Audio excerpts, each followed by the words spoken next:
মোনাজাত পরিচালনার জন্য আমি মাননীয় সদস্য জনাব মোহাম্মদ হুসামউদ্দিন চৌধুরী সিলেট 5 কে অনুরোধ জানাচ্ছি। اللهم آمين. الحمد لله رب العالمين والصلاة والسلام على سيد المرسلين وعلى آله وأصحابه وأهل بيته أجمعين. ربنا تقبل منا إنك أنت السميع العليم وتب علينا إنك أنت التواب الرحيم. আল্লাহ এই মহান জাতীয় সংসদের এই অধিবেশন আপনি কবুল করুন। আল্লাহ আমাদের দেশকে সমৃদ্ধশালী দেশ সোনার বাংলাদেশ হওয়ার তৌফিক দান করে দেন।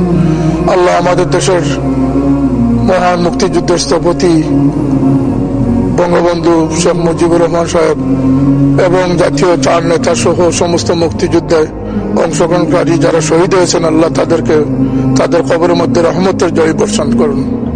আল্লাহ মাননীয় প্রধানমন্ত্রীর নেতৃত্বে দেশকে সমৃদ্ধশালী হওয়ার তৌফিক দান করুন। আমরা যারা নির্বাচিত হয়েছি আমাদের অঞ্চল সহ সমস্ত দেশের খিদমত করার তৌফিক দান করুন।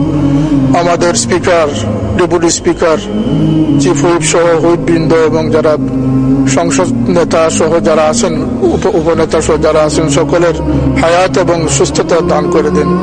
আল্লাহ জাতিকে সমৃদ্ধশালী হিসাবে সমস্ত দুশ্মনী থেকে আপনি হেফাজত করুন। ইয়া আল্লাহ, যাদেরকে আমরা হারিয়েছি তাদেরকে আপনি মাগফিরাত দান করে দেন। আল্লাহ আমাদের সমস্ত আশা প্রত্যাশাকে আপনি পূরণ করার তৌফিক দান করেন। অনেক চড়াই উতরাই পার করে দেশের স্বাধীনতা আমরা পেয়েছি।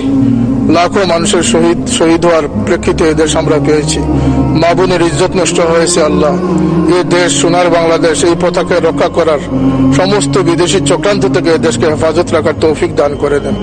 আল্লাহ এই সোনার বাংলাদেশের সমস্ত কার্যক্রম মাননীয় প্রধানমন্ত্রীর এই মহান উদ্যোগগুলোকে আপনি কবুল করেন, সফলতা দান করে দিন। আল্লাহ তাকে হায়াতে তৈয়বা সেহাতে কামিলা নসিব করেন। তার পরিবারের সদস্যরা নির্মমভাবে শাহাদত বরণ করেছেন, আল্লাহ তাদের রুহের মাগফিরাত কামনা করছি। আল্লাহ আজকের মহান সংসদ থেকে আমরা দোয়া করছি আমাদের দেশের সমস্ত বিপদ আপদ থেকে আমাদের দেশকে হেফাজত করুন, গজব থেকে আমাদের দেশকে হেফাজত করুন।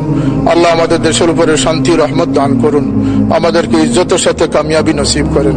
সুবহান রাব্বিকা রাব্বিল ইজ্জতি আম্মা ইয়াসিফুন। আল্লাহ দেশের জনগণের প্রত্যাশাকে পূরণ করার তৌফিক দান করেন।